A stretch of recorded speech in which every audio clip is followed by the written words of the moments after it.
معافی مانگنے کے بھی کچھ آداب اور طریقے ہوتے ہیں، جیسے دعا مانگنے کے آداب اور طریقے ہوتے ہیں۔ اگر تعلق گہرا ہو تو معافی اور دعا دونوں ہی فرینکلی مل جاتی ہے، لیکن اگر تعلق میں کمی ہوتی ہے نا تو دعا مانگنے کے لیے بھی آپ کو بہت کچھ کرنا پڑتا ہے۔ لیکن کچھ لوگ ہوتے ہیں جن کی دعائیں ڈائریکٹ قبول ہو جاتی ہیں، کسی بھی سچویشن میں قبول ہو جاتی ہیں، کسی بھی حالت میں قبول ہو جاتی ہیں، وہ پاک ہو ناپاک ہو، وہ کیا سوچ رہے ہو، کس سچویشن میں ہو، کیونکہ ان کا کنیکشن اتنا اسٹرانگ ہے کہ دعا ان کی قبول ہو جاتی ہے۔ ورنہ دعا کے لیے بعض اوقات نماز پڑھنے کا انتظار کرنا پڑتا ہے، نماز کے بعد دعا کرنی پڑتی ہے، آگے پیچھے درود پڑھنا پڑتا ہے، بہت سی ایسی چیزیں لوازمات کرنے پڑتے ہیں تاکہ آپ اپنے خالق کو تھوڑا سا منا لیں اور پھر دعا سٹارٹ کریں۔ I hope you understand what I am trying to سے۔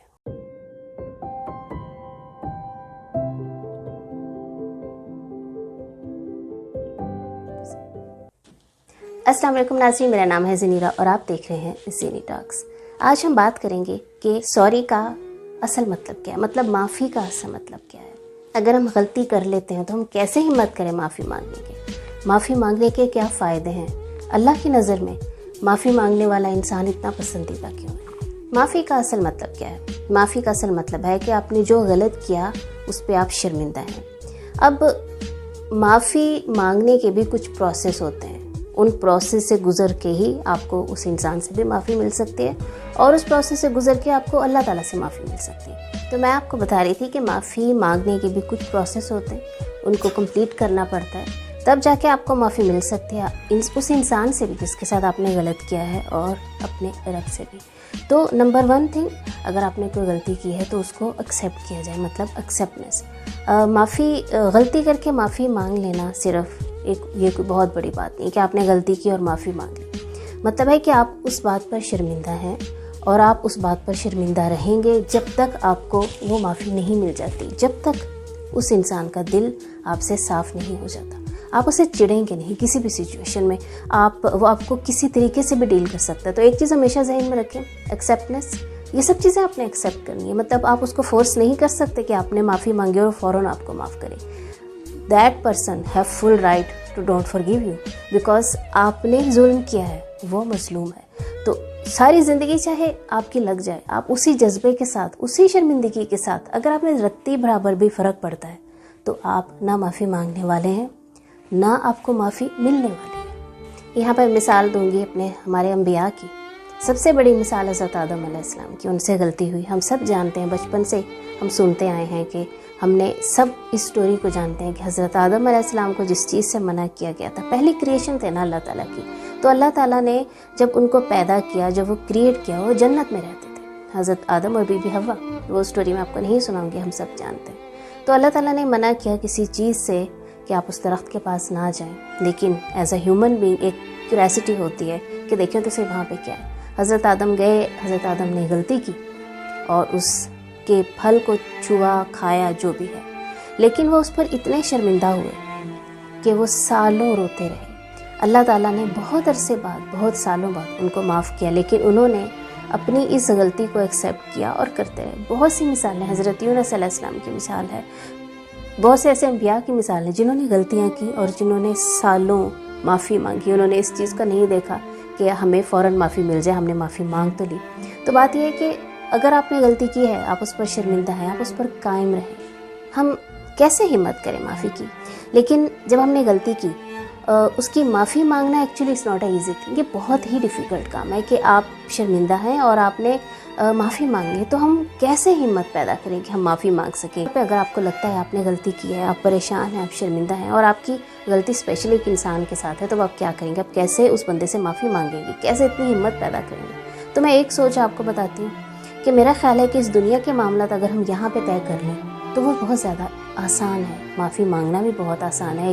اگر ہم یہ سوچ رکھتے ہیں نا کہ اگر ہم نے معافی نہیں مانگی اور بغیر معافی مانگے ہم اس دنیا سے چلے جاتے ہیں تو میرا خیال ہے یہ معاملہ بہت ہی زیادہ پیچیدہ ہو جائے گا، ہم اس معاملے کو حل نہیں کر سکیں گے۔ ہم آخرت کا ذہن میں رکھیں، اپنے آخری وقت کو ذہن میں رکھیں کہ آپ کی جان کیا آسانی سے نکل جائے گی اگر آپ کو کسی نے معاف نہیں کیا۔ اگر یہ چیز آپ کے ذہن میں آ جائے گی نا، آپ کی آخرت کا خوف، جہنم کا خوف، اپنی جان کنی کی مشکل وقت کا خوف، تو میرا خیال ہے یہ معافی مانگنا تو بہت ہی آسان کام ہے۔ نمبر 2، دنیاوی لحاظ سے اگر میں کہتی ہوں، کوشش کریں اس بندے کے ساتھ کانٹیکٹ کرنے کی کوشش کریں، کیونکہ اتنا ایزی نہیں ہے کہ آپ کسی سے معافی مانگ رہے ہیں اور بڑے ایزیلی آپ اس بندے سے معافی مانگ لو۔ تو اس کا ایک حل ہے کوشش کریں اس بندے کو ٹیکسٹ کریں. اب تو یہ بہت سہولیات ہو گئی ہیں نا کہ آپ کال بھی کر سکتے ہیں, آپ ٹیکسٹ بھی کر سکتے ہیں. کال کی ہمت نہیں ہے, ٹیکسٹ کریں, کرتے رہیں. وہ بندہ چڑے گا, گالیاں نکالے گا, آپ سے پریشان ہوگا, کوئی بات نہیں, کیپ کنٹینیو. ہمت ہے, یہ آپ کی ہمت کا پہلا اسٹیپ ہے. وہ اگر ٹیکسٹ پر راضی ہو جاتا آپ سے ملنے کے لیے, کال کریں. ٹیکسٹ پہ آنسر نہیں مل رہا, کال کرنے کی کوشش کریں. کال بھی نہیں اٹھا رہا, یہ میں آپ کو اسٹیپ اس لیے بتا رہی ہوں کہ ایک دم سے سامنے جا کے معافی مانگنا بہت بڑی بات ہے, یہ بہت بڑی کریج کی بات ہے. بہت سے لوگوں میں ہمت نہیں ہوتی. تو اگر وہ بندہ بہت ہی اچھے دل کا ہے, بہت ہی نرم دل کا ہے, یا آپ کا گناہ اس ٹائپ کا ہے کہ اس نے فوراً آپ کو معاف کر دیا, تو it's fine. Otherwise you don't have any options. جائیں, اس سے بات کریں اور وہ سب دہرائیں جو آپ نے زیادتی کی. کہیں کہ میں نے یہ کام کیا تھا, اس وجہ سے میں نے تمہیں تکلیف دی, میں نے یہ عمل کیا تھا جس کی وجہ سے اب تمہیں آزمائش ہے, یا تم مصیبت میں ہو. کبھی بھی صرف معافی مانگنے کا مطلب ہے کہ آپ دل سے معافی مانگنا ہی نہیں چاہ رہے. جو لوگ دل سے معافی مانگنا چاہتے ہیں وہ اس عمل کو دہراتے ہیں, وہ اس بات کو ریپیٹ کرتے ہیں اور اس بات کو لے کے معافی مانگتے ہیں. یہ ہے اصل معافی کا طریقہ. یہ معافی کا طریقہ نہیں آئی ایم سوری اور ختم نہیں. آپ آئی ایم سوری کر کے ختم نہیں کر سکتے. آپ کو وہ بات بتانا ہوگی کہ میں نے یہ زیادتی کی تھی, میں اس زیادتی پر اب بہت زیادہ شرمندہ ہوں. معافی کے بعد ہم کیا کریں؟ دیکھیں, ہمارے گناہ ڈیفرنٹ ہیں. کوئی گناہ بہت چھوٹا ہے, کوئی گناہ بہت بڑا ہے. عمل پہ ڈیپینڈ کرتا ہے کہ آپ نے کس قسم کا گناہ کیا اس انسان کے ساتھ. آپ جسٹ آئی ایم سوری یا میں شرمندہ ہوں کہہ کر واپس نہیں آ سکتے. آپ اپنے اس عمل کو دیکھیے, کیا لفظ والا عمل ہے, مطلب کہ آپ نے صرف الفاظ سے کچھ تکلیف دی ہے اس کو, دین آئی ایم سوری از انف. مطلب غلطی سے کچھ نکل گیا, غصے سے کچھ نکل گیا اور اس انسان کو اس بات کی تکلیف ہوئی, تو آپ اسے آئی ایم سوری کہہ سکتے ہیں. لیکن جہاں پہ معاملات آ جاتے ہیں نا بہت بڑے بڑے, جیسے آپ نے کسی کی زندگی کو ڈسٹرب کیا, آپ نے کسی کی زندگی کو تباہ کیا, آپ نے کسی کے ساتھ اتنا برا کیا کہ اس کا عمل اس بندے کے لیے اتنا پریشان کن ہے کہ اس کی زندگی پہ اتنا گہرا اثر پڑا, اس کے دماغ پہ اتنا اثر پڑا. That is different thing. اور ایک انسان ہے جس کو آپ نے کنگلا کر دیا, and you have millions, but آپ اپنے ملینس کو ٹچ نہیں کرنا چاہتے کیونکہ آپ کو اپنے پیسے سے پیار ہے. تو بھائی یہ معافی نہیں ہے. آپ نے اس انسان کا جتنا نقصان کیا ہے اپنے مال کو کھسکائیں, اور جو آپ نے جس لیول کا اس کے ساتھ کیا اس کو فل کرنے کی کوشش کریں. باتوں سے کیا ہے باتوں سے معافی مانگے, مال سے کیا ہے مال سے معافی مانگے.